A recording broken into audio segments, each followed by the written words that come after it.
Već smo više puta upozoravali da i naši ljubimci, kao i mi ljudi, mogu da imaju probleme sa zubima. Najčešće ovi problemi počinju krajnje naivno, pojavom čvrstih naslaga koje se nazivaju zubni kamenac. S obzirom da se zna za njegovo postojanje, postavlja se pitanje kako on nastaje.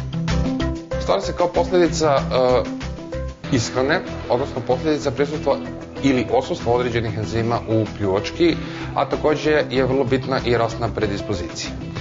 Posle uzimanja hrane stvaraju se takozvani dentalni plak, znači meke naslage na površini zuba, koji su u stvari idealna osnova kasnije za taloženje neorganskih soli koje su najčešće poreklom iz pljuvačke pase.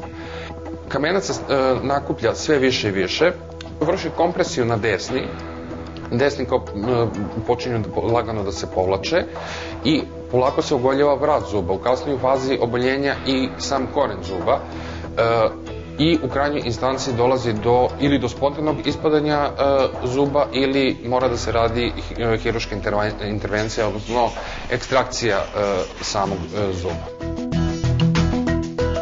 Vađenje zuba jeste poslednji stadijum rešavanja problema, ali treba sve učiniti da do toga ne dođe. U prvoj fazi dolazi do upalnih promjena u gingivi i sprečavanje cirkulacije u tkivu. To dovodi do postepenog povlačenja desni, a zatim do svih drugih promjena. Ukoliko se redovno vrši pregled zuba ljubimca, vidjet će se prvi znaci oboljenja i treba se odmah obratiti veterinaru. U toj fazi kamenac može da se skida i ručno, znači bez uvođenja životinje u sedaciju, odnosno u opštu anesteziju. U tu svrhu se koriste određeni stomatološki instrumenti, znači stomatološki sturgači takozvani, s kojima se vrlo uspešno otklanja zubni kamenac u toj početnoj fazi.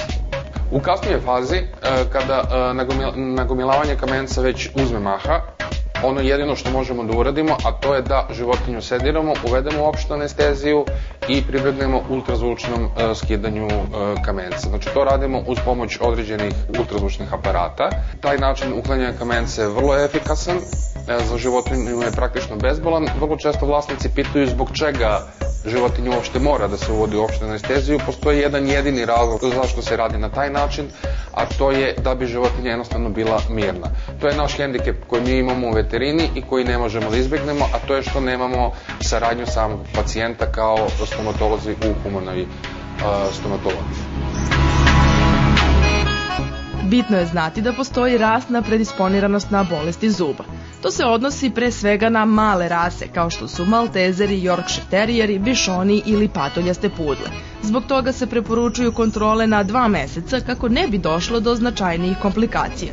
Naravno, ovo ne znači da su psi srednjih, velikih ili gigantskih rasa pošteđeni ovih pregleda. Nastajanje zubnog kamenca ne može da se spreči, ali može da se uspori. Na taj način što će vlasnici da održavaju dentalnu higijenu kod svojih kućnih ljubimaca. Slično kao i kod ljudi, praktično identično. Četkica za zube, određene paste za zube koje su prilagođene životinjama, svakodnevni pregled zubala i što je moguće češće čišćenje. Samo čišćenje zuba treba početi još u najranijem periodu, još dok životinja ima mlečno zubalo, iz jednostavnog razloga da bi se sama životinja navikla na čišćenje zuba kao takvih. Pored klasičnog čišćenja, znači četkicom za zube i pastom za zube, postoje i neki drugi načini kako možemo da sprečimo stvaranje samog dentalnog plaka, znači tih mekih naslaga. Znači to su određene specifične medicinske hrane za životinje, kao i poslastice koje su odgovarajuće tvrdoće i koje životinje vrlo rado konzumiraju, a praktično dobijamo onaj efekt koji hoćemo, a to je uklanjanje, znači osnove za kasnije stvaranje zubnog kamenca na površini zuba. Izbor načina nege zuba vašeg psa ili mačke je na vama. U zavisnosti od vremena, mogućnosti i spretnosti izaberite četkicu, odgovarajuću hranu i grickalice ili neki treći način, ali obavezno uložite taj napor.